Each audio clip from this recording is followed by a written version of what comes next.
La Bible déclare, tu envoies ta parole et ta parole les guérit. Certains ont besoin de guérison émotionnelle. Envoie ta parole qui les guérira. Certains ont besoin de guérison physique. Envoie ta parole qui les guérira. Certains ont besoin de guérison spirituelle. Envoie ta parole et guéris-les. Et certains ont besoin que leur destinée soit guérie et restaurée. Envoie ta parole qui les guérira.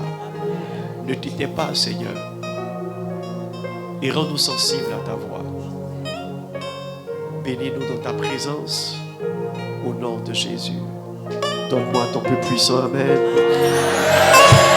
Et acclame fortement le Seigneur. Alléluia.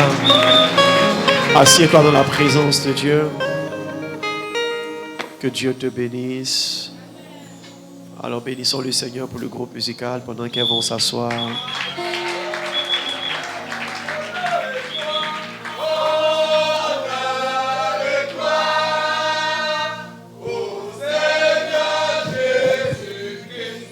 Yeah. Bénissons le Seigneur pour la chorale Saint-Siméon du GGC. Wow. Avec les tribus, on verra de toutes les couleurs. Que Dieu vous bénisse.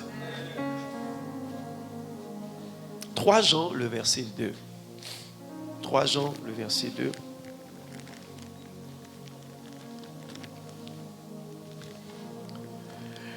Bien-aimé,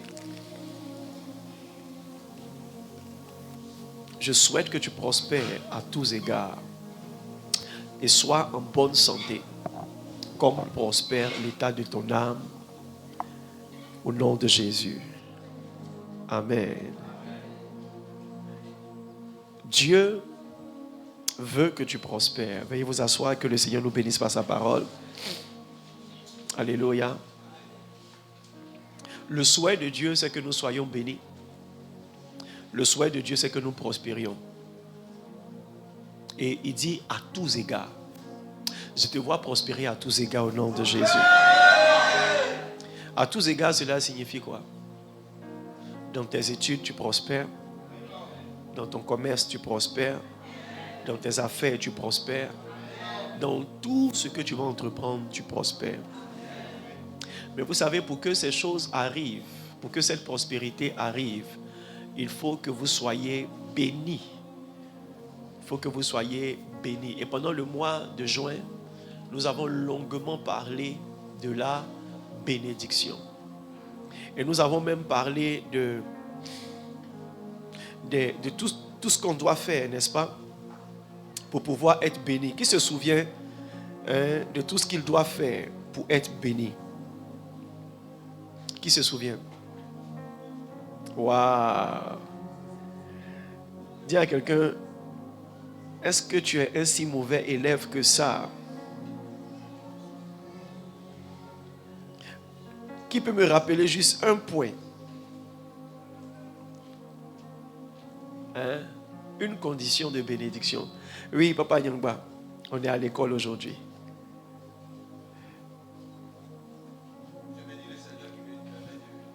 Les conditions pour être bénis, nous avons été enseignés par notre papa sur la fertilité, que nous devons être des terres fertiles. Et dans la fertilité des terres que nous devons être, il est important que nous sachions comment recevoir les eaux d'en haut et comment recevoir les eaux d'en bas. Amen. Les eaux d'en haut qui symbolisent la bénédiction de Dieu, les eaux d'en bas qui englobe le respect, l'humilité et ce que nous avons à faire face à nos parents biologiques, à nos parents spirituels et tous ceux qui sont garants autour de nous. Wow. Que Dieu te bénisse. Alléluia. Alors, Jésus nous a enseigné en Matthieu le chapitre 6 que nous devons devenir des amasseurs de bénédiction. Je te vois devenir un amasseur de bénédiction. Genèse 1, verset 26, la Bible dit, faisons l'homme à notre image, selon notre ressemblance, afin qu'il domine, etc. Et vers le verset 27, le verset 28, il dit, Dieu les bénit et dit, multipliez-vous, assujettissez, remplissez, dominez, assujettissez. Et la Bible dit Dieu les bénit et dit. Ça veut dire quoi? Ça veut dire que Dieu a projeté que l'homme domine. Mais il fallait que Dieu bénisse pour que la domination soit effective. Dieu a projeté que tu réussis dans tes études. Mais s'il ne te bénit pas, tu ne peux pas réussir dans tes études. Être créé ne veut pas dire que tu es béni. Être informé de ta destinée ne veut pas dire que tu es béni. Amen. C'est la raison pour laquelle Jésus nous a enseigné de rechercher la bénédiction. Et c'est toute la différence entre Jacob et Ésaü. Pendant que Ésaü méprisait la bénédiction, il était juste conscient de son droit d'aînesse, ou même il ne considérait même pas son droit d'aînesse. Il était conscient mais il ne considérait pas. Jacob considérait non seulement le droit d'aînesse et les bénédictions qui en découlaient. Dieu ne peut pas bénir quelqu'un qui méprise la bénédiction. Vous savez, lorsque vous voyez aujourd'hui ce qui se passe dans le monde, particulièrement en Afrique et en Côte d'Ivoire, les enlèvements d'enfants sont le signe que les gens croient qu'il y a un facteur surnaturel qui peut les faire avancer. Pourquoi quelqu'un qui est normal peut sacrifier son propre enfant? Pourquoi quelqu'un qui est normal peut sacrifier l'enfant de quelqu'un? Un homme de la même nature que lui. C'est parce qu'il veut qu'il y ait une force surnaturelle qui soutient ce qu'il va faire et le fait prospérer. Malheureusement, ils le font de la mauvaise manière. Dieu a déjà donné son fils pour qu'on n'ait plus à donner nos enfants. Dieu a déjà donné son fils afin que nous puissions être bénis.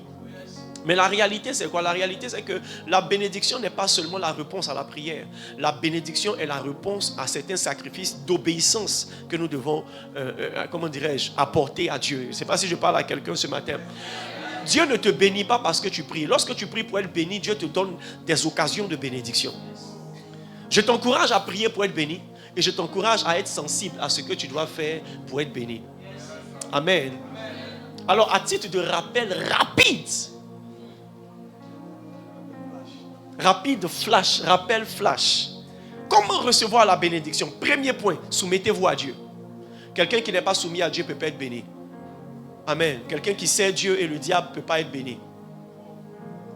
Beaucoup de personnes ne seront pas bénies, pas parce qu'elles ne viennent pas à l'église, mais parce qu'elles viennent à l'église, mais leur vie n'est pas une vie soumise à Dieu. Il y a beaucoup de paramètres et d'aspects de leur vie qui dépendent d'eux et de certaines choses. Beaucoup de personnes viennent à l'église, mais n'acceptent pas la réelle conversion. Tu as un pied dedans, un pied dehors. Mais la Bible dit, si tu n'es ni chaud ni froid, je vomirai de ma bouche. Et un pied dedans, un pied dehors, c'est dehors. C'est la raison pour laquelle tu n'es pas béni. Ne regarde pas l'ancienneté chrétienne de quelqu'un pour justifier que Dieu ne bénit pas. Regarde comme la qualité de sa relation avec Dieu. Regarde comment est-ce qu'il a vécu avec Dieu. Beaucoup de personnes viennent à l'église mais ne sont pas soumises au point de devenir obéissantes. C'est la raison pour laquelle Dieu ne te bénit pas. La soumission est la première clé de bénédiction. Que Dieu te donne un cœur soumis au nom de Jésus. Beaucoup de femmes ne peuvent pas avoir le meilleur de leur mari parce qu'elles ne sont pas soumises. L'insoumission gâche les foyers. Aucun homme ne peut donner son meilleur et exprimer le meilleur de son amour à une femme qui n'est pas soumise. Pareil aussi pour un homme qui n'aime pas sa femme. Mais tu sais, au lieu de chercher que l'autre fasse, toi fais pour toi, il va faire pour lui. Souvent les femmes disent, toi aussi il faut m'aimer et je serai soumise. Non. Sois soumise, il va finir par t'aimer. Marie aussi, aime-la, elle va finir par être soumise. Commence par toi, dis à quelqu'un commence par toi.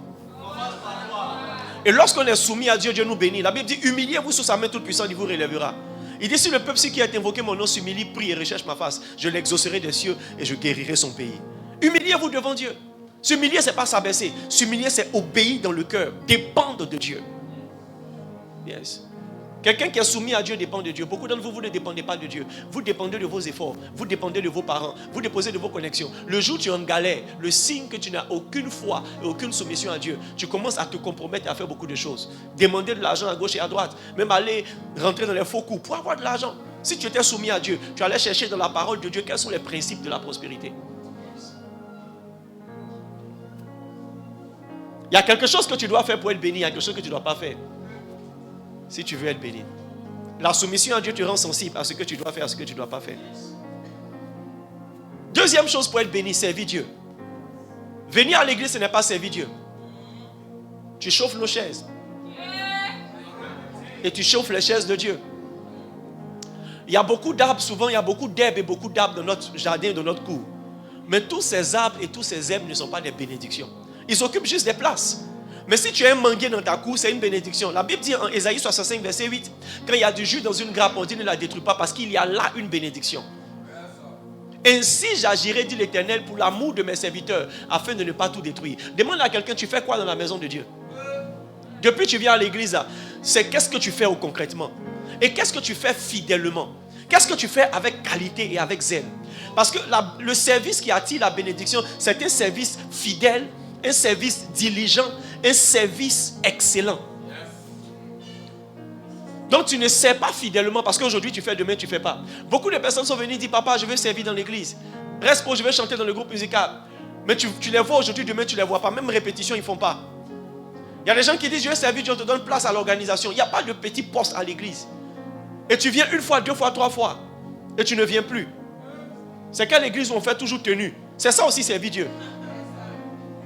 Imagine si tout le monde était habillé ici en Zaza. Tu n'aurais pas aimé l'église.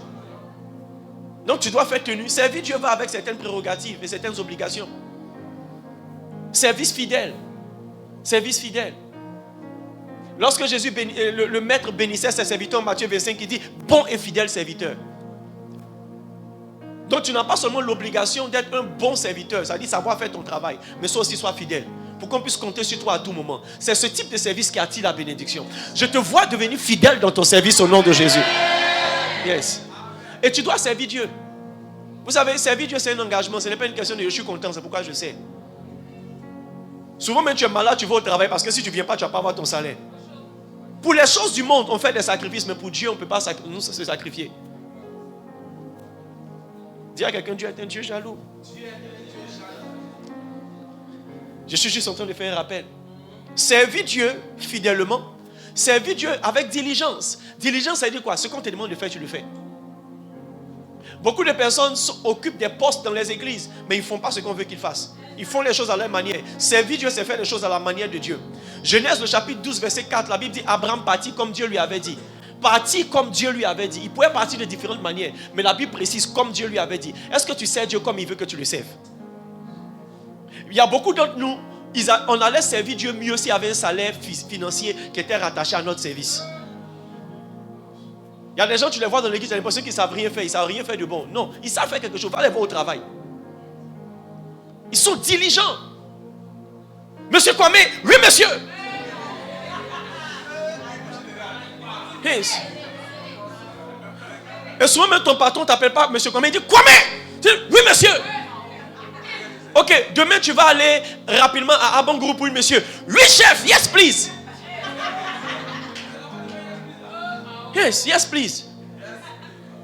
Tu vas voir la comptabilité, on va te donner tes frais de mission. Tu t'en vas. Le pasteur Naka te dit, monsieur Kwame, hein?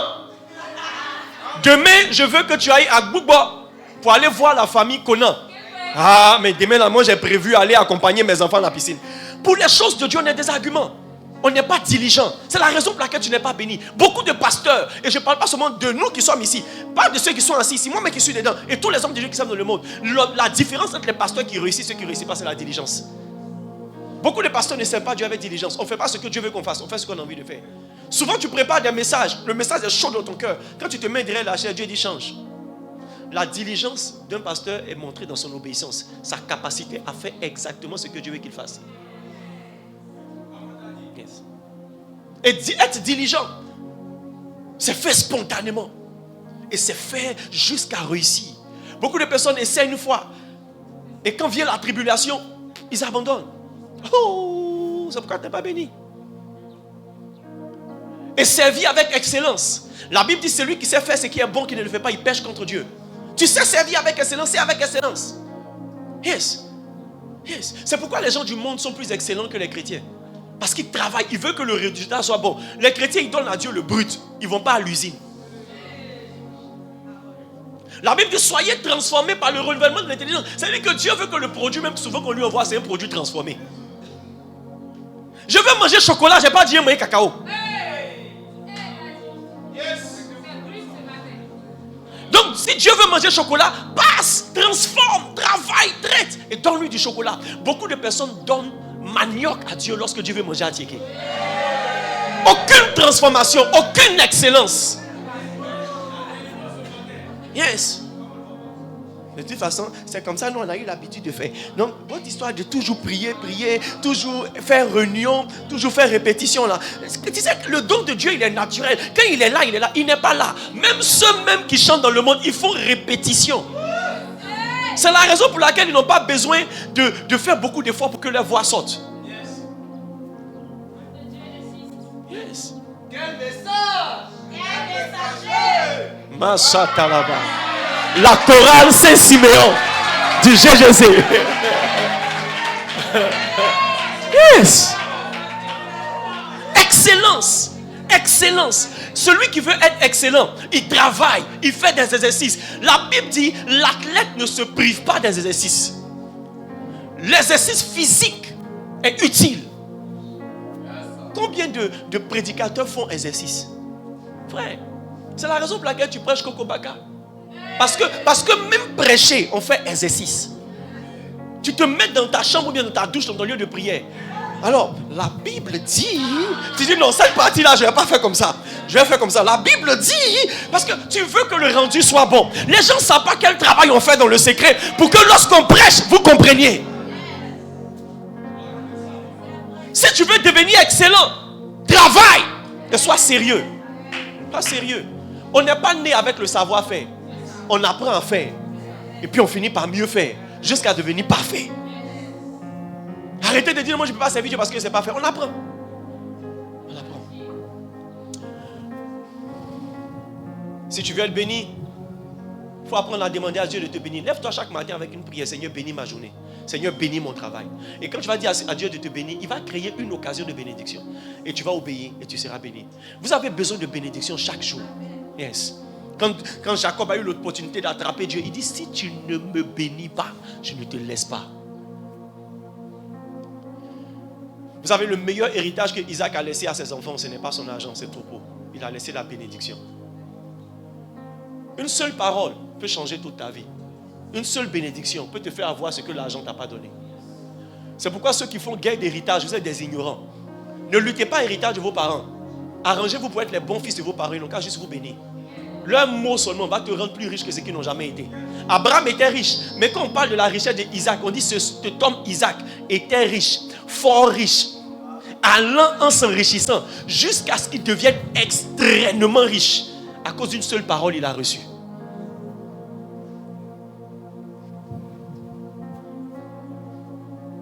Que Dieu te bénisse. Ton amen même, c'est ça qui te fatigue. Tu ne peux pas prier pour que Dieu te bénisse. Moi-même, je prie pour toi maintenant. Que Dieu te bénisse. Yes. Si tu veux être béni par Dieu, sois fidèle et loyal. Dieu ne bénit pas les personnes qui ne sont pas fidèles et loyales. Celui qui n'est pas fidèle à peu de choses ne peut pas avoir de grandes choses. Fidélité et loyauté. Première direction de notre fidélité envers Dieu. Deuxième direction de notre fidélité envers ceux que Dieu établit sur notre vie. Nos pasteurs, nos parents biologiques et autres. Et troisième direction de notre fidélité, notre assemblée. Je vais parler de ça tout à l'heure. Alléluia. Mais tu dois être fidèle et loyal. Les personnes qui ne sont pas fidèles à Dieu ne peuvent pas être bénies par Dieu. Développer l'art du sacrifice. Les personnes qui ne savent pas donner et offrir à Dieu ne peuvent pas être bénies. Les avares ne peuvent pas être bénis. Yes. Yes. La Bible déclare qu'il y a un homme dans la Bible, et c'est Jésus qui parle. Il dit, il y a un homme dans la Bible qui était devenu riche. Et il a amassé tout dans son grenier. Dieu dit, c'était un insensé. Parce qu'il dit, tu ne sais pas quand est-ce que le feu va prendre ton grenier. La sagesse de Dieu pour la bénédiction, ce n'est pas la sagesse de conserver, c'est la sagesse de savoir s'aimer. Beaucoup de gens ne savent pas donner à Dieu, beaucoup de gens ne savent pas donner aux hommes. Et même quand vous voulez donner, vous donnez des brebis chétives. Nous tous, on a été à l'église catholique avant. Nos parents nous ont appris à donner 10 francs, 25, 50, 50. Mais en grandissant, il ne faut pas rester dans 10 francs, 25, 50, 50. C'est une brebis chétive. Tu touches un salaire de 200 000. Tu n'es même pas capable de payer une dîme. Tu n'es pas capable d'augmenter tes offrandes. Et tu veux que Dieu te bénisse, te donne la promotion. C'est 10 francs, 25, 100 francs qui t'a donné un salaire de 150 000. Et tu vas rester dans le salaire de 150 000 si tu ne changes pas la donne. Si tu plantes maïs pour 1 hectare, tu vas récolter maïs pour 1 hectare. Si tu plantes maïs pour 300 mètres carrés, tu vas récolter maïs pour 300 mètres carrés. Et après, vous vous plaignez de Dieu. Votre capacité dépend, votre capacité de réception de bénédiction dépend de votre capacité de libérer les espaces que vous avez. Celui qui ne donne pas ne peut pas recevoir. Même Dieu même savait que s'il ne donnait pas quelque chose qui lui était précieux, il ne pouvait pas avoir les hommes. Car Dieu a tant aimé le monde qu'il a donné. Et quand Dieu a donné Jésus, il a eu tous les hommes. Nous tous nous appartenons à Dieu parce que Dieu a offert Jésus. Il n'y a pas l'argent. C'est parce que ta bouche dit toujours ça. Que tu n'auras jamais l'argent. La Bible dit, elle n'avait pas l'argent, mais elle a donné de son nécessaire. Et ça là, c'est ce que j'ai bon pour manger. Donne. Parce que tu sais que Dieu n'est pas méchant. Dieu n'est pas ingrat. Ce que tu sèmes, tu vas récolter.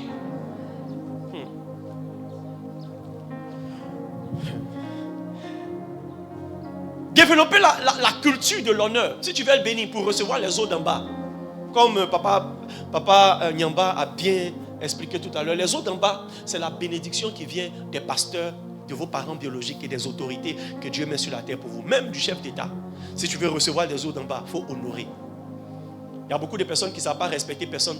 Ils ne savent pas respecter les personnes âgées. Qui ne savent pas respecter ceux qui sont élevés en autorité. Ils se respectent eux-mêmes et puis ça va.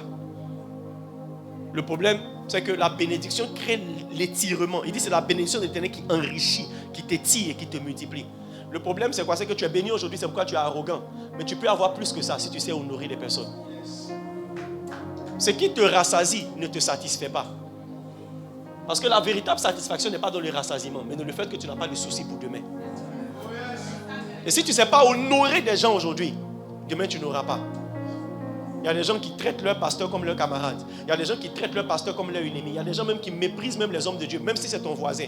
Il y a des gens qui n'ont aucune relation avec leur pasteur. C'est méchant. Mais ce n'est pas méchant envers le pasteur, c'est méchant envers toi, mais tu es méchant envers ta destinée. Tout pasteur est une station de bénédiction, même si c'est un pasteur bizarre. Lorsque les enfants se moquaient d'Élisée, ils ne savaient pas qu'Élisée avait le pouvoir de vie et de mort sur eux. Ils ne savaient pas que celui qui engendre la vie peut aussi enfanter la mort. Quand ils se sont moqués, il dit ok. Quelqu'un qui était loin pour sauver sa génération. Élisée dit que vous mourrez aujourd'hui. Et il y a un nous qui est sorti et qui les a tués, des enfants. Souvent, il y a des bénédictions que tu as comme des enfants, des bébés de bénédiction qui commencent. Mais parce que tu ne sais pas honorer les hommes de Dieu, il y a un nous, une situation, des circonstances qui viennent dévorer. Et tu ne comprends pas que c'est parce que tu as problème avec ton pasteur ou avec un homme de Dieu que ces choses sont arrivées. Vous ne faites pas le lien, vous attaquez les démons. Mais le diable ne peut pas attaquer là où il n'y a pas une place, une porte qui est ouverte. La Bible dit ne faites pas accès au diable. Les problèmes que tu as viennent d'une porte que tu as ouverte. Satan n'est pas plus fort que toi. Il ne peut faire que ce que tu lui permets de faire et ce que Dieu lui permet de faire. Quand Dieu lui permet, il y a des limites, c'est une épreuve. Mais quand toi tu lui permets de faire, il zouk dans ta vie, non? Et il ne te laisse rien. S'il y a un homme de Dieu qui est ton voisin, même si ce n'est pas ton pasteur, respecte-le. Même s'il prie la nuit et puis il fait du bruit, respecte-le. Tu n'aimes pas ce qu'il fait, mais lui, sa position, doit le respecter. Si le président Ado vient ici, même s'il n'est pas pasteur, tout le monde va se lever pour le saluer. Mes chers compatriotes, bien-aimés frères et sœurs, en votre rang et en votre grade, quand tu vois le rang et le grade de quelqu'un, tu considères. Vous ne considérez pas les hommes de Dieu comme vous n'êtes pas bénis. Même si ton fils biologique est devenu pasteur, traite-le en tant que pasteur. Parce que si tu donnes un verre d'eau à un prophète en sa qualité d'eux, tu reçois une récompense de prophète. L'une de mes tantes m'a vu un jour et dit, vous là, on parle de vous partout. Et on a croisé des gens même qui rendent de bons témoignages de vous. Mais pourquoi nous qui sommes vos parents, on n'est pas bénis? J'ai failli lui dire, tanti, je suis ton neveu, je ne suis pas ton pasteur. J'ai gardé ma bouche. Parce que la Bible dit, celui qui donne un verre d'eau à un prophète en sa qualité d'eux. C'est la raison pour laquelle beaucoup de femmes de pasteurs ne sont pas bénies. Parce que quand tu ne réussis pas à shifter ta mentalité pour voir ton mari comme un homme de Dieu, la bénédiction qui découle de lui ne peut pas descendre sur toi. Mais tu lui donnes un verre d'eau en sa qualité de mari, il te donnera une récompense de mari. Et la récompense de mari, c'est quoi? Faire manger à la maison, payer le loyer, acheter pain pour toi, coucher avec toi, t'enceinte, et puis la vie continue. C'est ça la responsabilité des maris. Et la Bible appelle ça devoir conjugal. Mais si tu veux recevoir l'onction, parce que chaque homme de Dieu porte une bénédiction. Écoutez, si Sarah n'appelait pas Abraham son Seigneur, elle n'allait jamais enfanter Isaac. Elle allait avoir un enfant, mais l'enfant ne serait pas Isaac. Faites attention. Faites attention. Même ton frère jumeau, s'il est pasteur, que tu crains Dieu, tu ne dois plus le traiter comme ton frère jumeau. Il y a des injures que tu ne dois plus lui envoyer. Parce que tu ne sais pas à quel moment il change de face.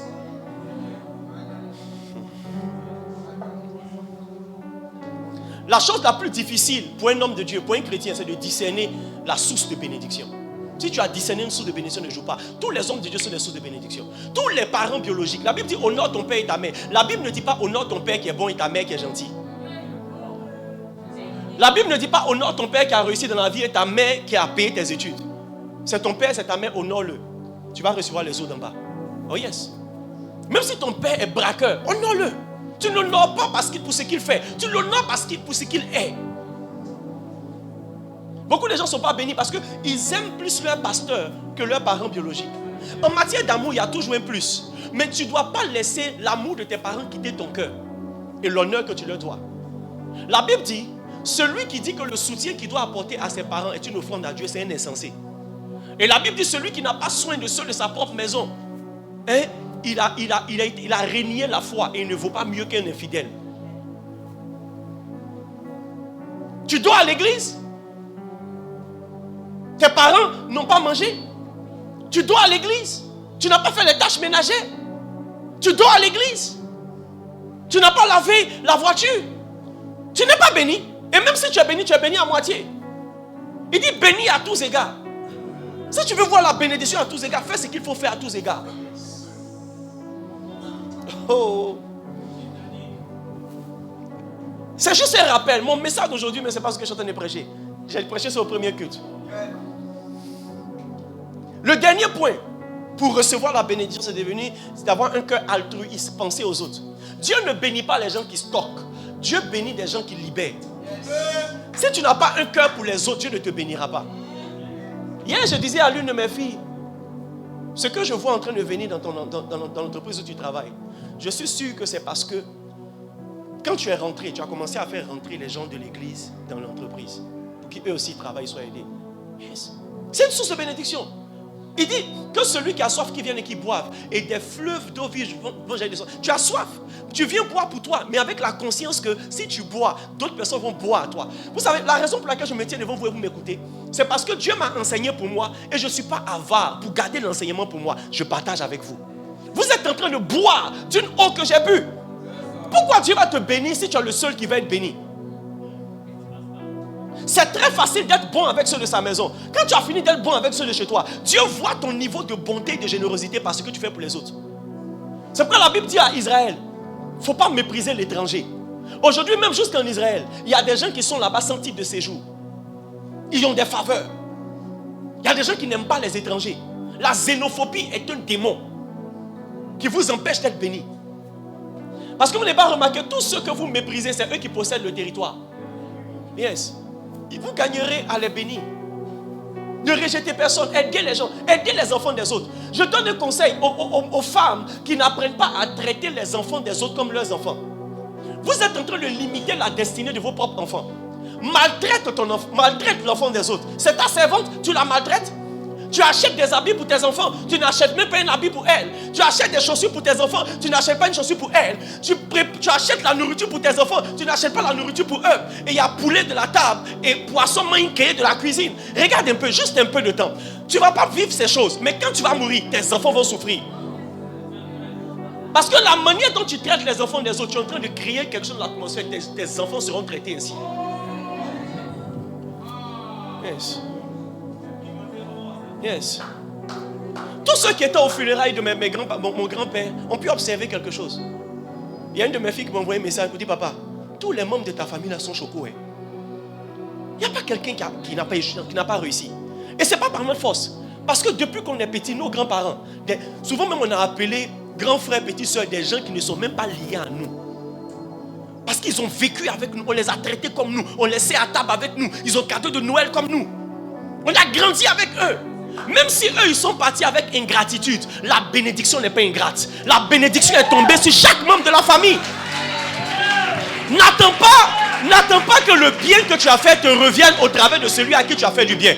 Ça peut venir ailleurs. La bénédiction est telle que si tu sèmes ici, ça sort là-bas. Tu sèmes ici, ça sort là-bas.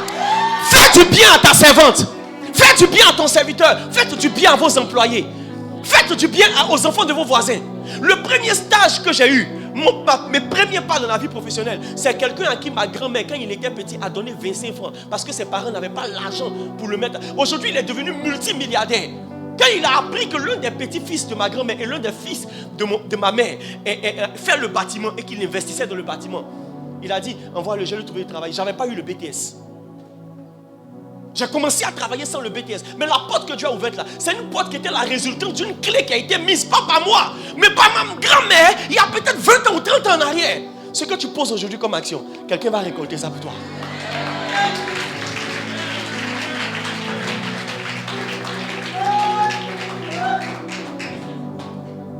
Si tu veux être béni, pose des actions.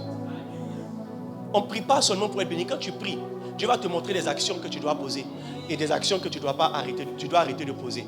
La Bible dit une malédiction sans cause et sans effet. Si le diable veut voler ta bénédiction, il va créer des causes. Yes. Mais je te vois béni.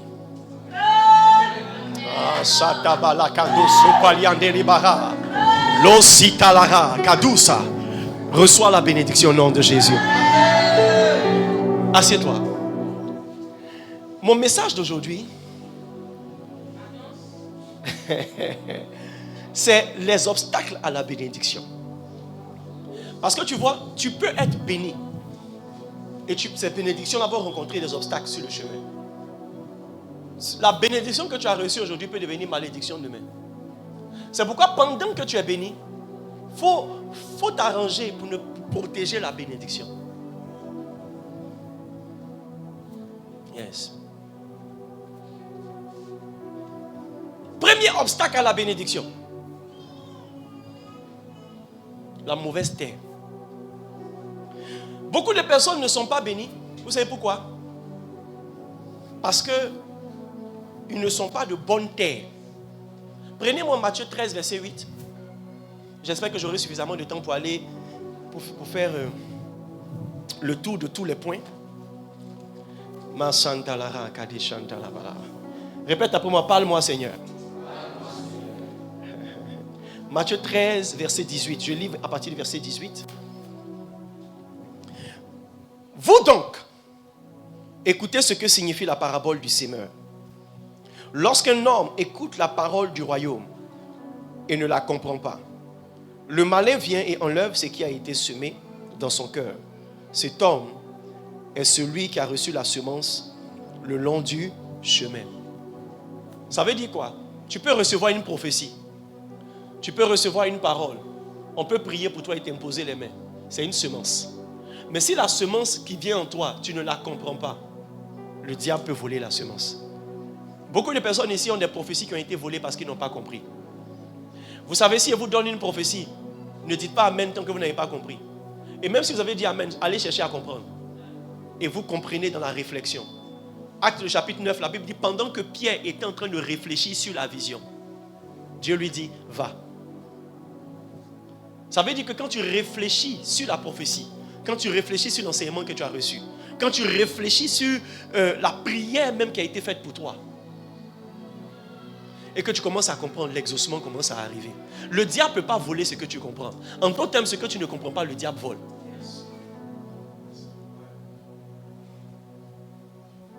C'est pourquoi beaucoup de personnes viennent à l'église, tu as l'impression que Dieu les aime pas. Et Dieu les aime, mais ils ne comprennent rien. Quand ils entendent la parole de Dieu, c'est des petits bruits. Surtout quand midi arrive. Ça dit, si je prêche que j'ai donné l'image, tu vois, quand quelqu'un mange gaba, ça dit la vision de gaba arrive. Tellement il a faim. Yes. Comprends la parole. Comprends la parole. Que Dieu te donne un esprit de compréhension. Lorsque une prophétie vient, tu dois prier pour un esprit de compréhension. Lorsqu'un enseignement est donné, tout ce qui est dit est important, mais tout ce qui est dit n'est pas pour toi. Il y a peut-être une seule phrase qui te concerne. Et cette phrase-là, tu dois méditer là-dessus jusqu'à la comprendre et la digérer. Si je dis à Pasteur Osé, demain tu vas aux États-Unis, même s'il dit Amen de tout son cœur et qu'il croit en Dieu, le problème c'est que s'il ne comprend pas pourquoi il va aux États-Unis, il peut aller aux États-Unis et échouer et être rapatrié. Si tu comprends la raison pour laquelle Dieu te fait partir, tu vas comprendre ce que tu dois faire. Et Dieu aime envoyer ceux qui comprennent. Imagine, tu dis à ton enfant, va acheter savon. Il ne te demande pas quel savon. Toi, mais tu es en danger. Tu dis, tiens, 1000 francs, va acheter savon. Un, il ne te demande pas savon combien. Deux, il ne te demande pas quel savon. Et puis, il court pour partir. Toi, tu penses que tu seras satisfait à son retour. Il va acheter savon, Kabakou, 1000 francs. Tu as fait quoi ça? Et puis, tu as te plaindre. Non, écoutez. C'est pourquoi Dieu, souvent, quand il te parle, il met le Saint-Esprit pour te donner la compréhension. Mais toi, quand Dieu te parle, tu ne cherches pas à te disposer pour que le Saint-Esprit t'explique. Même quand Jésus partait, il dit, je vous ai dit beaucoup de choses, mais il y a beaucoup que vous ne comprenez pas. Je vous envoie mon esprit afin que vous compreniez. Le rôle souvent des pasteurs que Dieu met dans votre vie et qui vous enseigne, c'est pour vous aider à avoir la compréhension. commences à comprendre au nom de Jésus. Verset 20. Celui qui a reçu la semence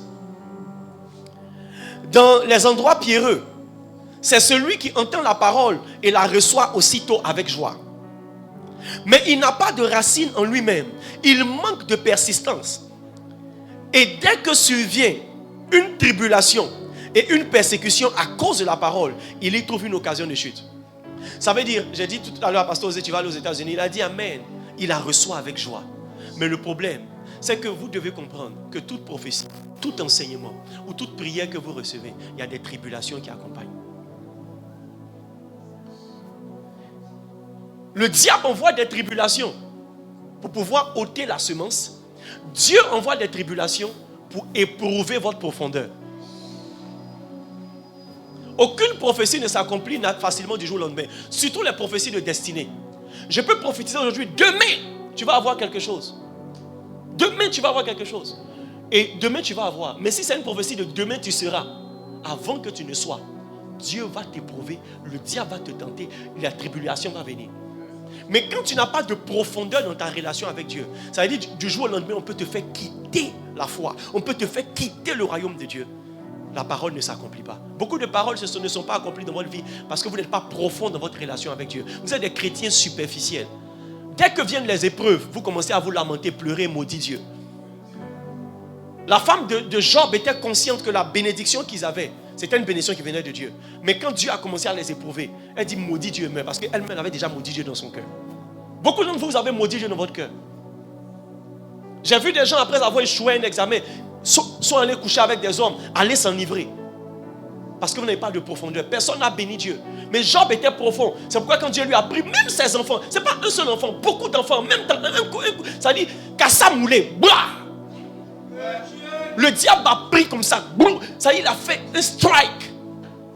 Pris tous ses enfants, pris tous ses biens. Et à la fin de la journée, Job dit, c'est l'Éternel qui a donné, c'est l'Éternel qui a repris, que le nom du Seigneur soit béni. Écoutez, quand tu es profond, tu apprends à bénir Dieu même dans la vallée. David dit, quand je marche dans la vallée de l'homme de la mort, je ne crains aucun mal, car tu es avec moi, ta houlette et ton bâton me rassurent. Il y a des gens qui ne marchent pas dans la vallée de l'homme de la mort. Quand l'homme de la mort arrive, ils s'asseyent en même temps. Dieu, où est Dieu? Dans la vallée de l'homme de la mort, David ne cherchait pas à voir Dieu, il cherchait à voir sa houlette et son bâton. Il y a certaines vallées, quand tu passes dedans, tu as l'impression que Dieu n'est pas avec toi. Mais c'est ta capacité à ne pas maudire Dieu, à garder la foi et à dire, je compte sur toi. Je sais que je vais y arriver. C'est là qu'il fait intervenir Dieu. Pas de profondeur. Pas de profondeur. Tu serais un grand pasteur. Et tu vois que tu as attaqué, persécuté, régné. Non, moi, affaire de Dieu, la mère. C'est parce que le pasteur a dit, sinon moi, je n'étais pas appelé à être un pasteur. Tu n'as pas de profondeur. Mais je te vois avoir de la profondeur. Au nom puissant de Jésus, donne-moi ton plus puissant. Amen. Je te vois avoir des racines. Racines profondes. Quel que soit le vent qui souffle, tu ne vas pas vaciller. Verset 22. Celui qui a reçu la semence parmi les épines, c'est celui qui entend la parole, mais en qui les soucis du siècle et la séduction des richesses étouffent cette parole et la rendent infructueuse. La plupart d'entre vous et la plupart d'entre nous, nous sommes victimes des plantes épineuses. Tu as reçu une prophétie, tu as reçu un appel, ils ont prié pour toi, Dieu a envoyé une semence de miracle dans ta vie. Et ce qui se passe, c'est que les soucis du siècle commencent à étouffer la semence. Les soucis du siècle, c'est quoi? Je ne suis pas marié. Je n'ai pas d'enfant. Je n'ai pas l'un. Moi, je ne travaille pas. Qu'est-ce que mes parents vont penser de moi? Qu'est-ce que mes amis, pourquoi mes amis sont allés devant moi, moi je suis derrière? C'est les soucis du siècle. Le manger et le boire. Jésus dit, ne vous souciez pas du manger et du boire. Matthieu le chapitre 6. Ne vous souciez pas de ce que vous allez porter. Qui pour toi est bien? Tu as un nouveau habit. Souci du siècle. Et tu vois, quand le souci du siècle vient, tes yeux ne sont plus concentrés sur ce que Dieu a dit, mais sont concentrés sur ce que tu n'as pas. Et la convoitise commence à venir, la jalousie commence à venir, l'amertume commence à venir. Parce que tu vois que ceux qui ont le même âge que toi sont devant toi. Nous appartenons à une génération où quand tu n'es pas marié, c'est comme si tu as raté ta vie. Alors que l'un des gens qui a influencé toute l'histoire de la vie chrétienne, c'est l'apôtre Paul, il n'était pas marié. Le gars même qui a influencé le monde, qui a sauvé le monde, il s'appelle Jésus-Christ de Nazareth, il n'était pas marié. Mais quand tu as le souci du monde, tu veux te marier parce que tes petits frères sont mariés. Tu veux te marier parce que ta jumelle, ta badée est mariée. Tu veux te marier parce que tu es en train de devenir vieille ou tu es en train de devenir vieux. On ne se marie pas à cause de l'âge, on se marie parce que c'est le moment de Dieu. Souci du siècle. J'ai vu des gens qui sont rentrés dans de mauvaises relations parce qu'ils n'ont pas pris le temps de sonder. Parce qu'il y avait la pression de la famille, pression des amis, pression même de la société, pression même de certains pasteurs. Yes. Le mariage est une bonne chose, mais chacun a son don. Et puis chacun se marie en son temps. Pourquoi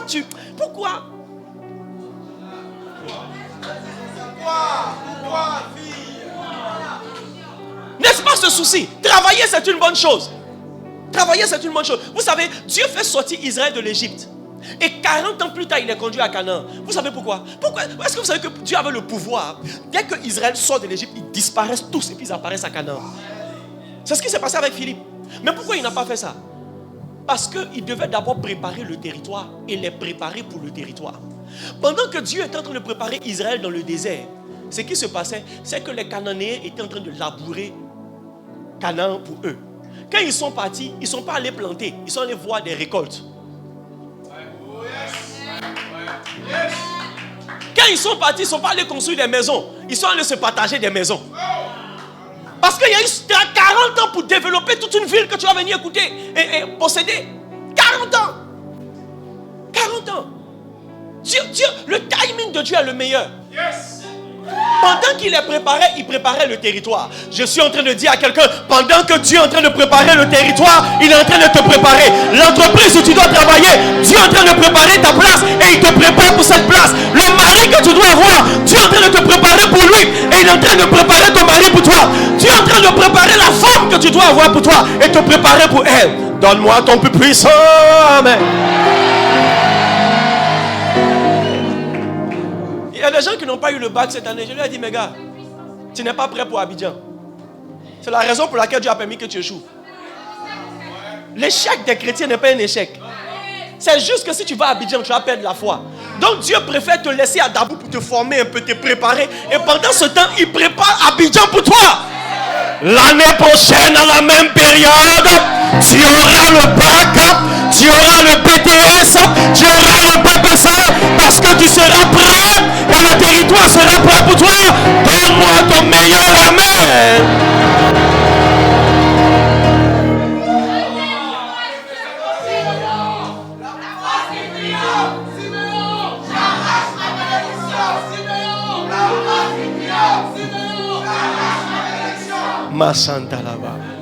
Que la gestion de culte tienne compte des 5 minutes qu'ils ont pris. Ils ont pris 10 minutes en mon temps.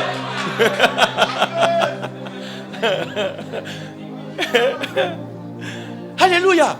Yes. Aujourd'hui, Dieu t'appelle à devenir milliardaire, mais tu n'es pas encore prêt à gérer des milliards. C'est pourquoi il est en train de te préparer. Il ne faut pas avoir peur. Il ne faut pas avoir peur. Laisse Dieu te préparer. Ne laisse pas les soucis du siècle créer une pression dans ton cœur. Yes. Et il dit quoi? Les soucis du siècle. Et il dit quoi?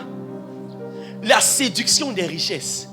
Beaucoup de personnes étouffent la prophétie à cause de la séduction des richesses. C'est vrai que toute bénédiction de Dieu est accompagnée d'une certaine prospérité. Mais il y a une prospérité qui est une séduction.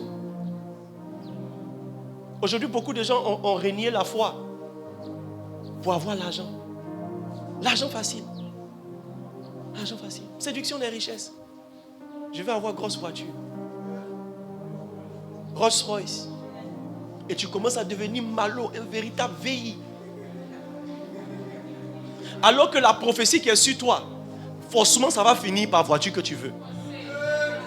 Écoutez, Pierre a demandé à Jésus, pour nous qui t'avons suivi, nous allons avoir quoi? Il dit, vous allez avoir maison, vous allez avoir des terrains. Dieu, écoutez, il y a des gens ici qui vont avoir maison, donc ça va les dégoûter. Yes. C'est la volonté de Dieu.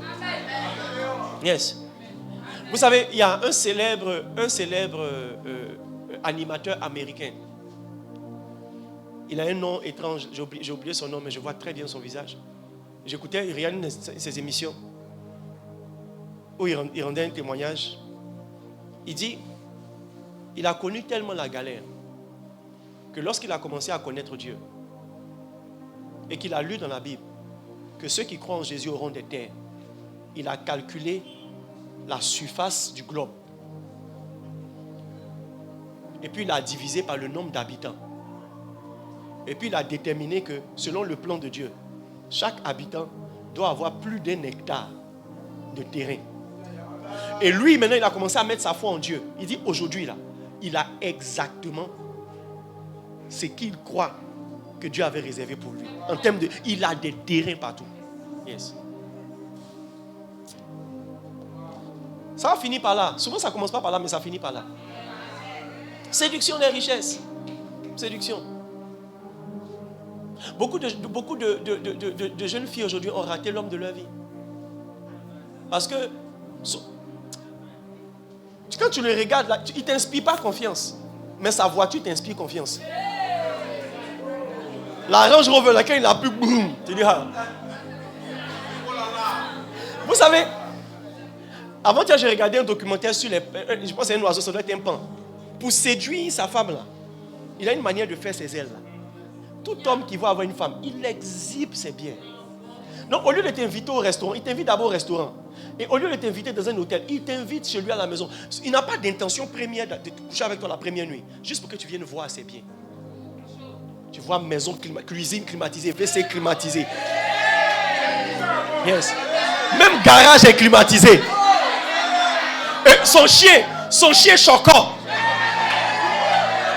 C'est pas wouh, non. Son chien choquant. Il dit, Papa Conan, sa cuisinière à gaz là, on n'allume pas ça à allumette, on n'a plus de bouton. Et puis, c'est là même il te propose, je te fais un café. Et puis il a pu. Et quand il a pu là, le café lui-même commence à se faire. Et puis, tu entends pi. Et quand il ne répond pas, il y a un ordinateur de maison dans la domotique qu'on appelle Alexia ou Alicia. Elle dit, monsieur Kwame, le café de Miss Ariane est prêt. Et jusqu'à l'ordinateur connaît ton nom.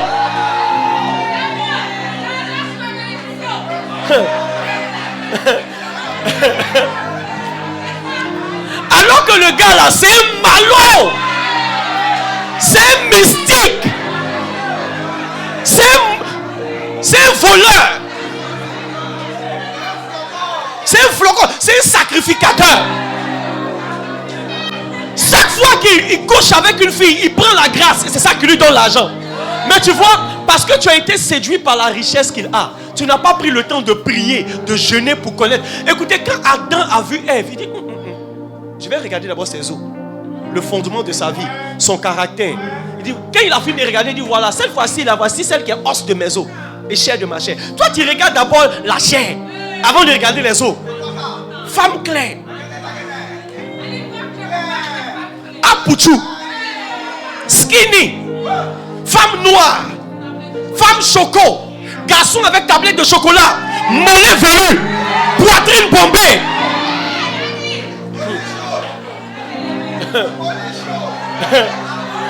Moi.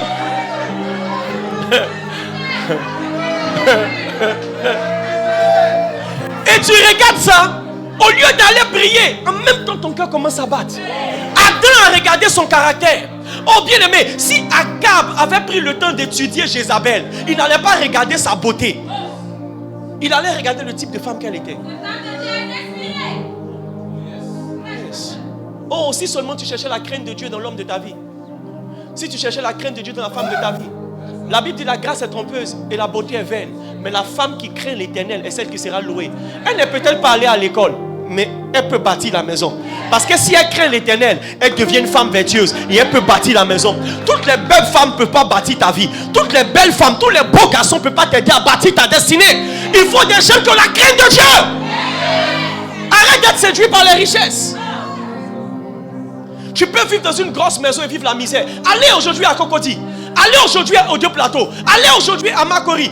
Si vous visitez des maisons, souvent tu rentres là-bas, les fauteuils là sont vieux comme ça. Ils ont de grosses maisons mais ils n'ont pas la paix dedans. Un homme de Dieu rendait un témoignage. Et c'est mon père spirituel, le bishop Dag, qui racontait le témoignage. Il dit, il allait prêcher dans une église.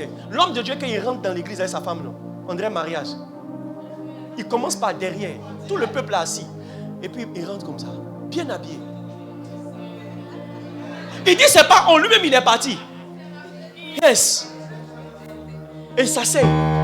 Et l'homme de Dieu lui a dit que quand ils finissent le culte comme ça, là, quand ils arrivent à la maison, déjà dans leur propre foyer, monsieur dort en haut, madame dort en bas.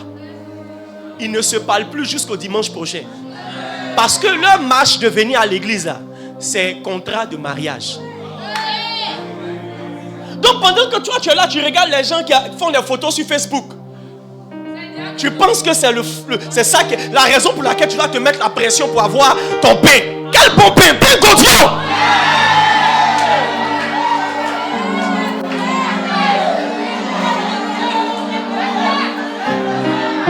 Yes. Faut pas regarder à l'apparence. Hein. Ils marchent pour rentrer et puis ils viennent à l'église. Tout le peuple croit qu'ils sont ensemble. Mais quand ils arrivent à la maison, la dame est en haut et il est en bas. Il rendait encore le témoignage d'un couple. Ils venaient de se marier. En lune de miel, ils étaient dans un bateau. La même lune de miel, la femme a failli tuer le monsieur. Parce que je pense qu'il a dit quelque chose. Ou bien il y a une chose qu'il a demandé, elle n'a pas voulu faire. Elle était tellement énervée. Elle a commencé à lancer les couteaux et les assiettes. Quand il est descendu juste avec son passeport. Quand il est descendu du bateau, il a fui. Mariage, ils ont fait, tout le monde a vu. Pim, pim, pim, pim, jolie robe, jolie voiture. Quand ils sont descendus, il n'y a plus de mariage. Vous pensez que cérémonie, c'est ça, mariage? Cherchez plus loin. S'il y a la crainte de Dieu dans un foyer, tu auras le bonheur, tu auras la grâce. Une entreprise, écoutez, ne cherchez pas à commencer par les multinationales. Une entreprise qui brille, ce n'est pas forcément une entreprise de Dieu. Si Dieu te permet d'avoir une opportunité d'une petite entreprise, commence là. Une entreprise qui craint Dieu, commence là. Il y a des entreprises qui peuvent te dénaturer. Ça va pas te dénaturer. Ça va te faire perdre ta vie de prière. Ça va te faire perdre ta discipline chrétienne. Le patron n'a aucune crainte de Dieu. Donc il va te faire voyager pour aller à Assini le dimanche. Pendant qu'il sait que tu dois servir Dieu. Et toi aussi, comme l'argent est beaucoup. Mieux vaut travailler avec un patron qui accepte que tu es chrétien. Et que le dimanche on ne doit pas toucher. Qu'à d'avoir un patron qui va te payer des millions, mais qui va bouffer ta relation avec Dieu.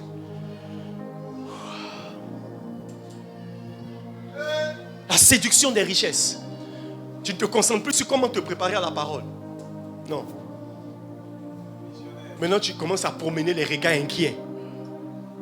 Yes. Et vous savez, c'est subtil, et nous tous on tombe dedans. Hein?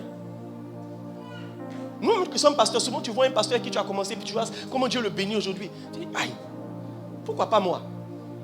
Un jour Dieu m'a dit, ne regarde pas la fin, regarde le processus. Et la véritable imitation, ce n'est pas imiter la fin. La véritable convoitise, ce n'est pas la convoitise de la fin. C'est convoiter le process.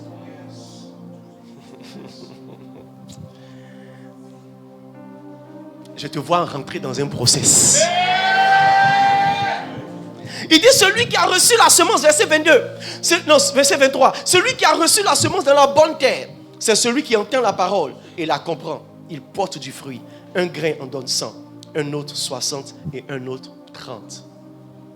Quand tu comprends la parole de Dieu et que tu obéis, pour que la parole commence à porter du fruit, tu commences à voir la multiplication.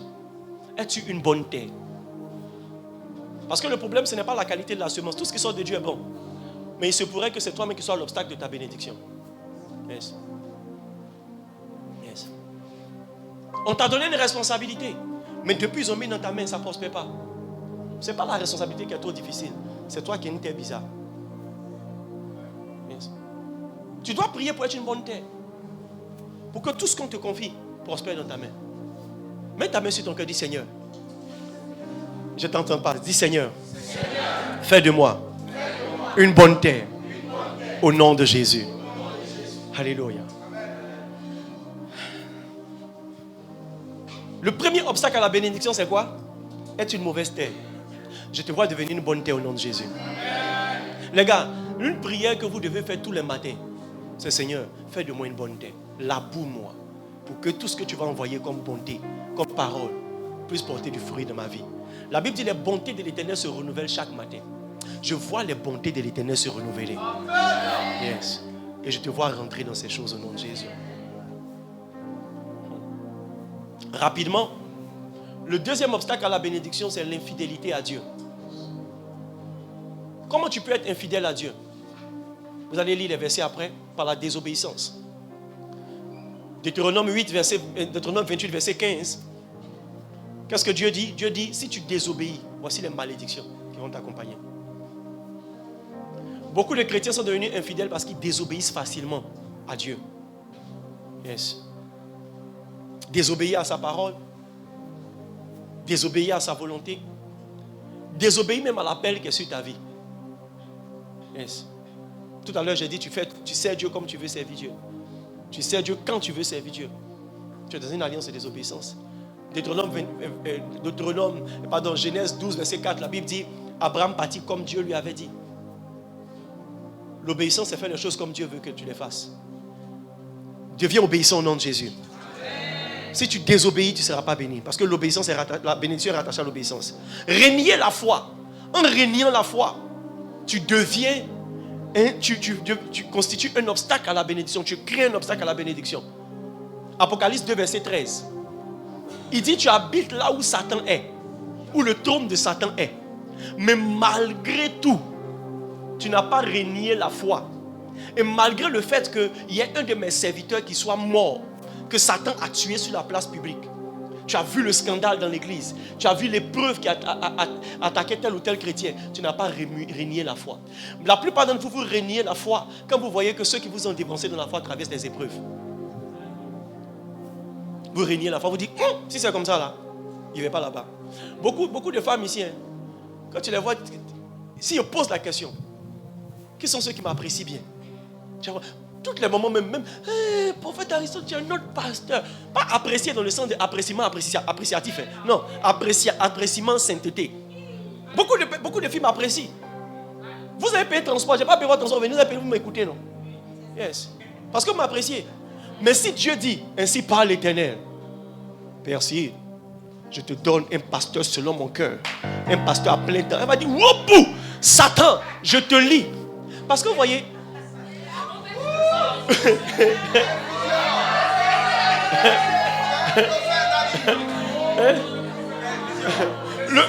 le problème, ce n'est pas qu'elle n'aime pas Dieu. Le problème, ce n'est pas qu'elle n'aime pas les pasteurs. Mais il y a forcément un témoignage pastoral qui n'a pas plu. Elle a vu la galère d'un pasteur. Donc ça a créé un obstacle.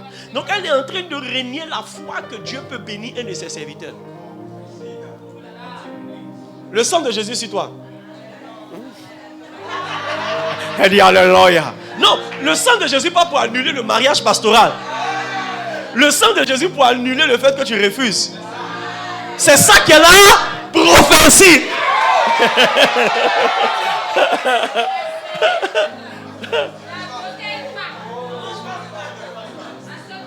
L'infidélité en rétrogradant. Vous savez, les gens qui sont chrétiens aujourd'hui, demain qui ne sont plus chrétiens. Chrétiens aujourd'hui, demain ils ne sont plus chrétiens. Ils attirent des obstacles à la bénédiction dans leur vie. Tu as trop rétrogradé. C'est qu'une vie chrétienne, on va toujours te chercher dans le monde. Luc 9, verset 62. Celui qui met la main à la charrue et qui regarde en arrière n'est pas digne. Ne sois plus un chrétien rétrograde. Quand tu as attrapé la charrue, comme ça, continue d'avancer. Abandonner son assemblée. Hébreux 10, verset 25. Ça met un obstacle devant toi. Lorsque tu abandonnes ton assemblée, lorsque tu ne peux pas être fidèle à une église jusqu'à la fin de ta vie, lorsque tu abandonnes ton assemblée, tu mets un obstacle devant toi. La Bible dit, comme un arbre planté près d'un courant d'eau qui porte son fruit en sa saison. Si tu es planté, tu vas porter ton fruit en sa saison. Arrête de te promener. Il y a beaucoup de raisons qui vont te faire quitter une église. Mais pour ta bénédiction, ne quitte pas. La fidélité à une assemblée n'est pas une question d'émotion ou de sentiment. C'est une question d'obéissance et de conviction. Si ta conviction même varie selon tes émotions, tu seras convaincu aujourd'hui, mais tu ne seras pas convaincu. Si Dieu t'a parlé, c'est ce qu'il a dit là qui est vrai.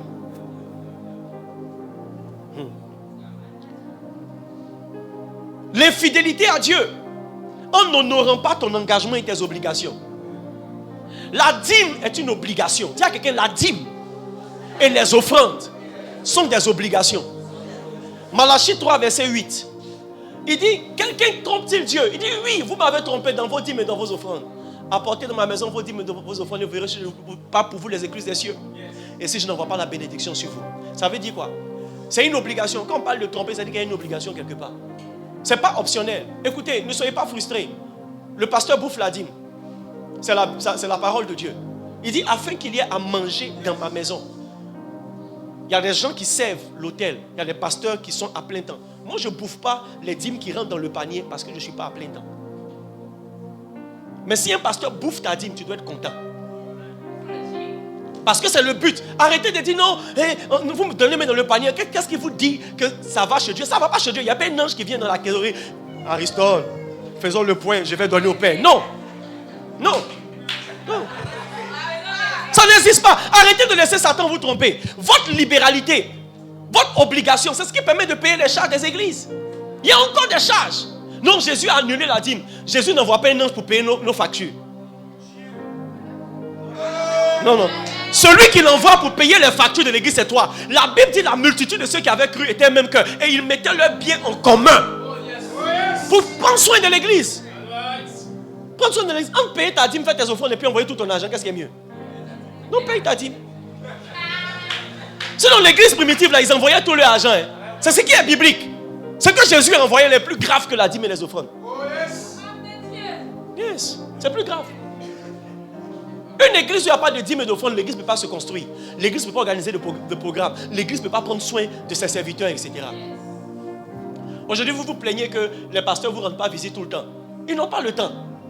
Parce qu'il n'y a pas l'argent. Ils doivent aller chercher l'argent. Pour ne pas que demain, quand ils vont vous demander, vous allez dire, c'est moi qui prends soin du pasteur. Donc, pendant que toi, si seulement tu prenais soin d'eux, ils allaient dormir chez toi-même. Parce que tu deviens leur champ.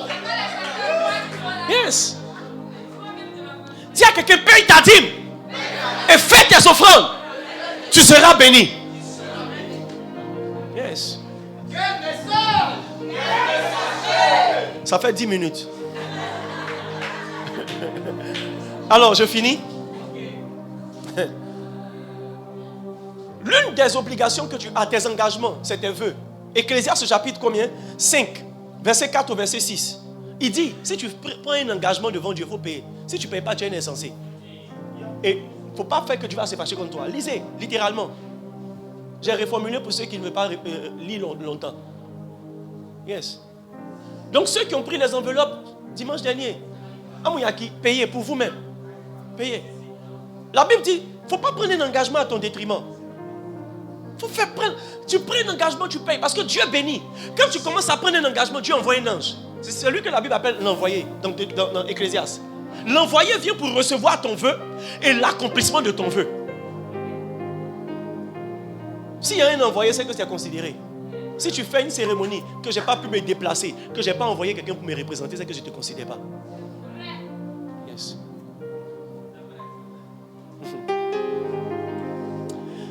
Que Dieu nous guérisse de l'infidélité au nom de Jésus. La paresse. Troisième obstacle à la bénédiction, la paresse.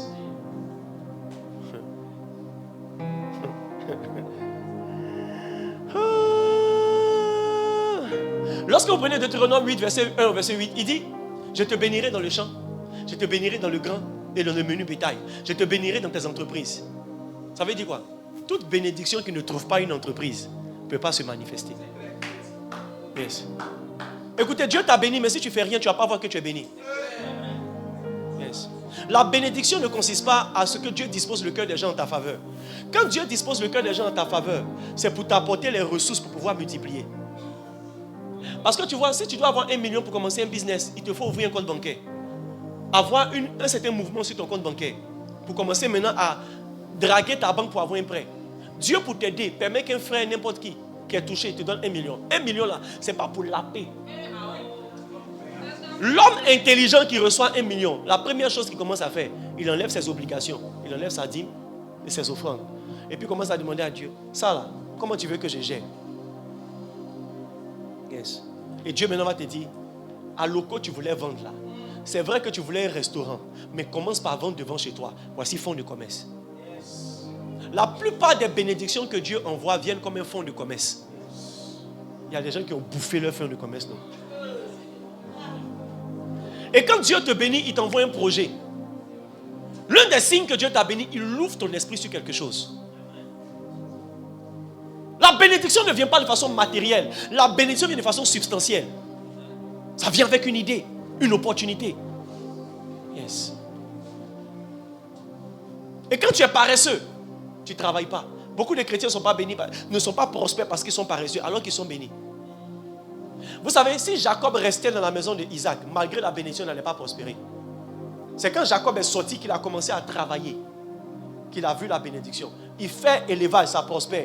Et même son beau-père, Laban, vient lui dire, je reconnais que le Seigneur m'a béni à cause de toi. Quelqu'un qui n'est pas béni ne peut pas devenir source de bénédiction. Et on voyait la bénédiction de Jacob dans la prospérité de ce qu'il avait. La bénédiction qui était sur la vie de Joseph était vue par le fait que quand il travaillait dans la maison de Potiphar, si Joseph restait dans la maison de son père, il n'allait pas voir qu'il était béni.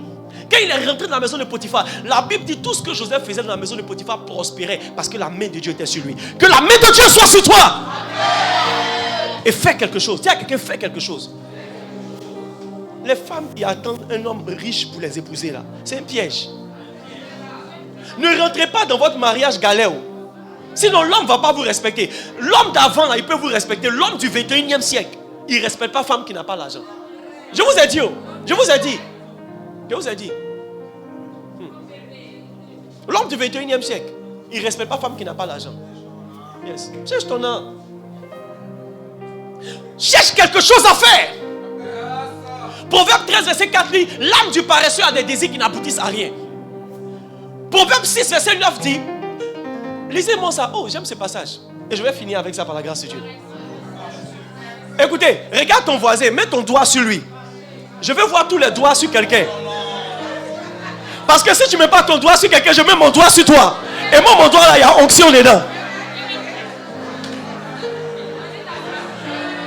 Regarde, répète après moi. 1, 2. Paresseux. Jusqu'à quand seras-tu couché? Quand te lèveras-tu de ton sommeil?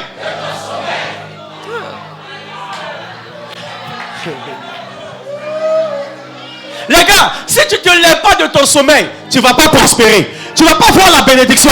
Mais je vois la grâce de Dieu qui vient te réveiller, qui vient te réveiller, qui vient te réveiller, qui vient te réveiller.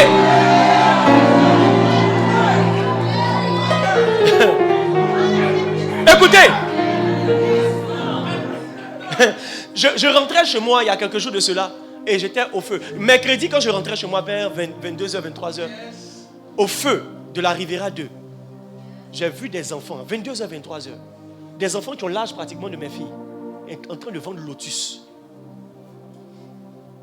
En train de vendre lotus. Malheureusement, j'avais mis mon sac derrière. Je voulais sortir au moins 1000 francs pour lui donner sans prendre son lotus. Pendant ce temps, toi, tu as, excusez-moi, tu as tous tes muscles au complet.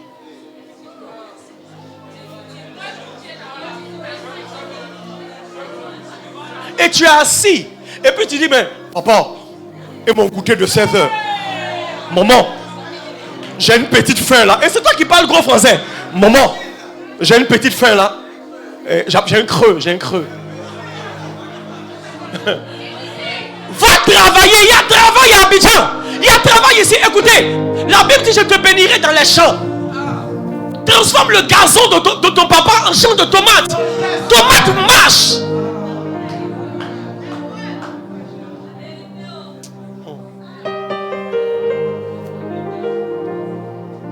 Que Dieu te donne une idée.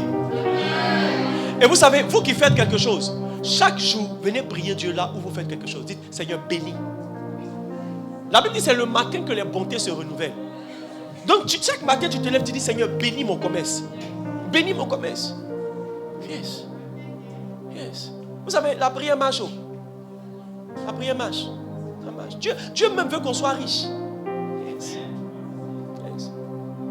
L'une de mes filles me disait, Papa, quand on a commencé, on avait juste des intérêts. Les gens s'intéressaient à ce qu'on faisait. Mais quand on a commencé à prier dans l'entreprise, chaque matin on vient, on prie. Elle dit, on a constaté que maintenant les gens ne s'intéressent plus juste. Ils nous donnent des opportunités. Frère, quand elle a dit ça, elle dit, où on va monter la prière. Parce que c'est ce que Dieu a donné. Dieu nous a déjà bénis. Le fait que je suis en train de mouiller maillot ici, là, il y a bénédiction qui vient. Yes. Mais la bénédiction ne vient pas en mouillant mon habit. La bénédiction doit tomber sur ce que je fais. Yes. Donc quand je finis de prêcher ce dimanche, là où je vais voir la bénédiction, c'est à mes bureaux. Yes. Quand tu as fini de faire une offrande, va travailler. Il ne faut pas dire, hey, Dieu m'a envoyé l'ange. L'ange là, souvent, il va venir te donner travail.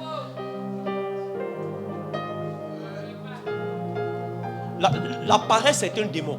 La Bible dit, le paresseux dit, si je sors, le lion va me manger. Tous les arguments, le pays est dur, il n'y a pas de travail à Abidjan, les gens ne sont pas honnêtes. C'est le lion là que tu es en train de voir. C'est parce que tu es paresseux que tu vois ça. Sinon, pendant que toi, je crois que le lion va te manger, il y a des gens qui se promènent dans la rue. Hein. Et maintenant, là, on kidnappe les gens. Donc, il ne peut pas aller vendre à l'eau dans la rue, frère. Ça fait 10 ans, il y a un petit qui soulève brouette. On ne l'a pas encore kidnappé. Quelle histoire de honte est kidnappé?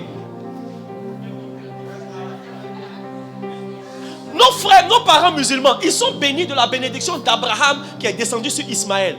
Mais pourquoi est-ce qu'ils voient plus leur bénédiction abrahamique que nous? Parce qu'eux, ils travaillent.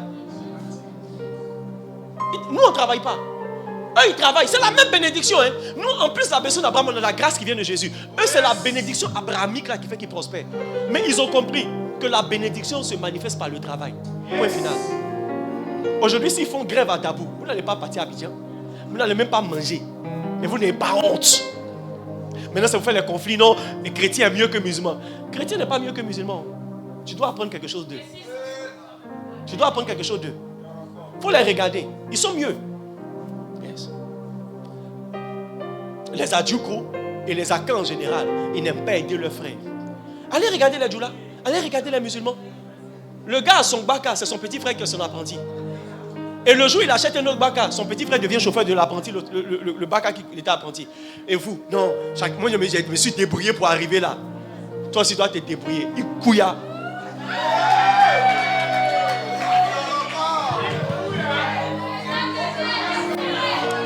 Que Dieu te bénisse.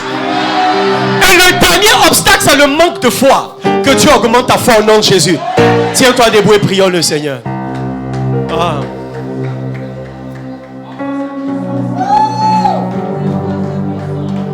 Élève les deux mains et prions ensemble. Mets ta main sur ton cœur, élève l'autre main. Dis au Seigneur, délivre-moi de tous les obstacles. Délivre-moi de tous les obstacles. Fais de moi une terre fertile. Délivre-moi de l'infidélité. Délivre-moi de l'infidélité par la désobéissance et par tous les traits que j'ai cités. Délivre-moi de la paresse et donne-moi ta force au nom de Jésus. Et surtout, donne-moi la foi. Prions le Seigneur. Élève la voix et prie le Seigneur. Rata sopaliande le basata. Ekos andara kadesh apaliande. Edobos kandiara kadesh atalaba inda akura sinda. Ebos ambaliande loko sopalina mama mama.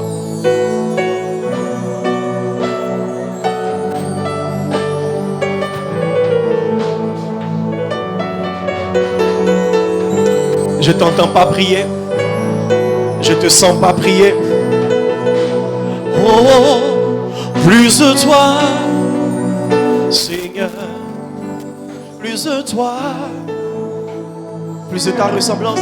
Plus de ta ressemblance. Plus de toi. Plus de discernement.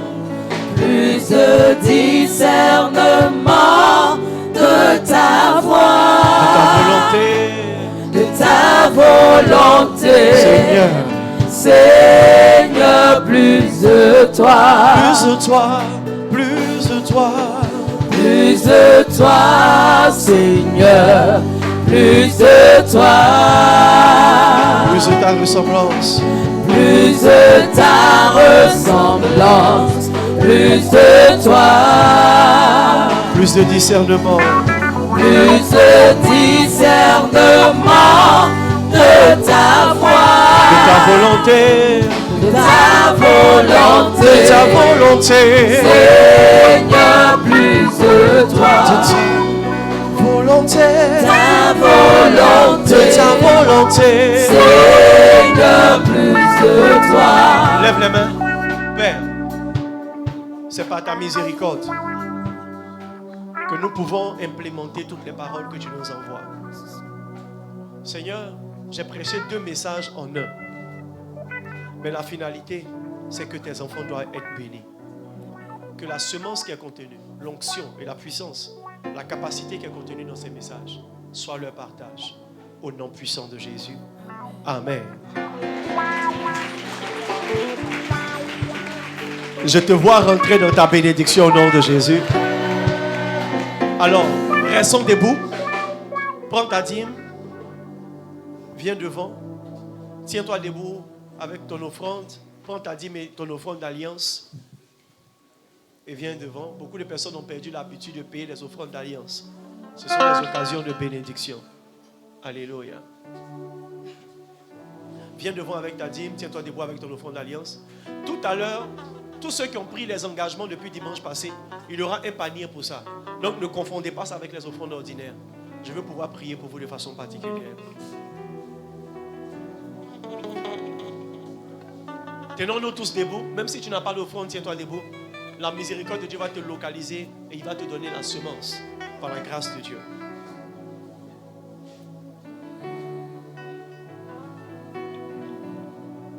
Lève ton offrande, lève ta dîme, nous prions. Père, merci de recevoir les offrandes et les dîmes de chacun de tes enfants.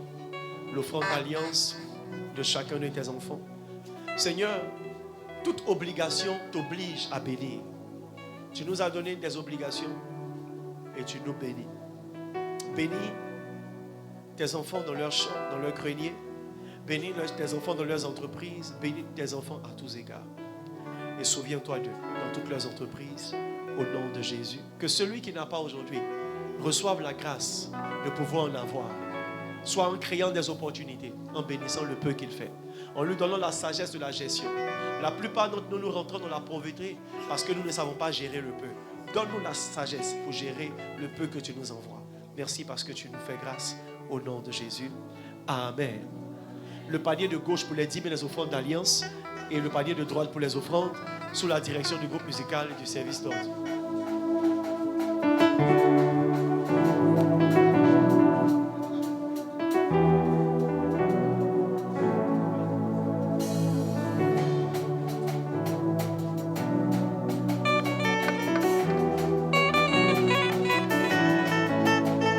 Yahweh, tu m'as étendu dans les sengo, Kodala, Sikanganga Yototi, Papa, Tingal étendu dans les sengo, Osali, Boulé la tima le suyabato,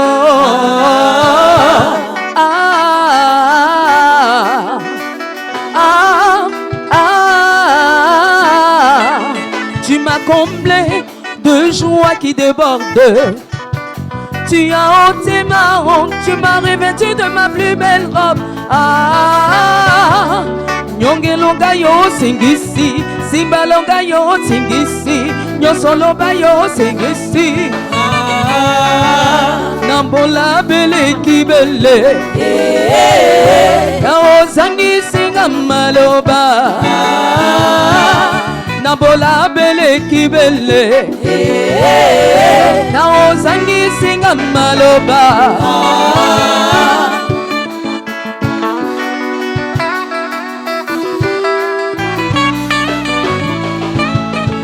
Yahweh, nabete lotama boko.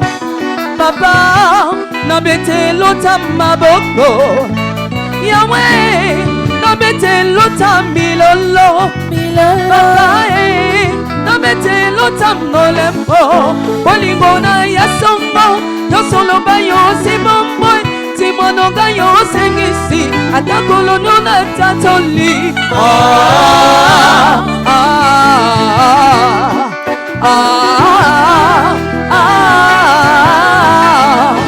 Tu m'as comblé de grâce qui déborde. Longo Lissoni, tu m'as revêtu de ma plus belle robe. Ah, Longo Lobayo Sengisi, Singa Lobayo Sengisi, Yoso Lobayo Sengisi. Ah, Nambola Bele Kibele, Nao Zangi Singa Maloba. Nambola Bele Kibele, Nao Zangi Singa Maloba. Nambola Bele Kibele, Nao Zangi Singa Maloba. Nambola Bele Kibele, Nao Zangi Singa Maloba. Emae, Emao, Emae, Emao, Emae, Emao, Emae, Emao, Emae, Emao, Emae, Emao, Emae, Emao, Emae, Emao, Emae, Emao, Emae, Emao, Emae, Emao, Emae, Emao. Nambola Bele Kibele, Yao Zangi Singa Maloba. Nambola Bele Kibele, Yao Zangi Singa Maloba. Nambola Bele Kibele, Yao Zangi Singa Maloba. Nambola Bele Kibele, Nao Zangi Singa Maloba. Emae, Emao, Emae, Emao, Emae, Emao, Emae, Emao, Emae, Emao, Emae, Emao.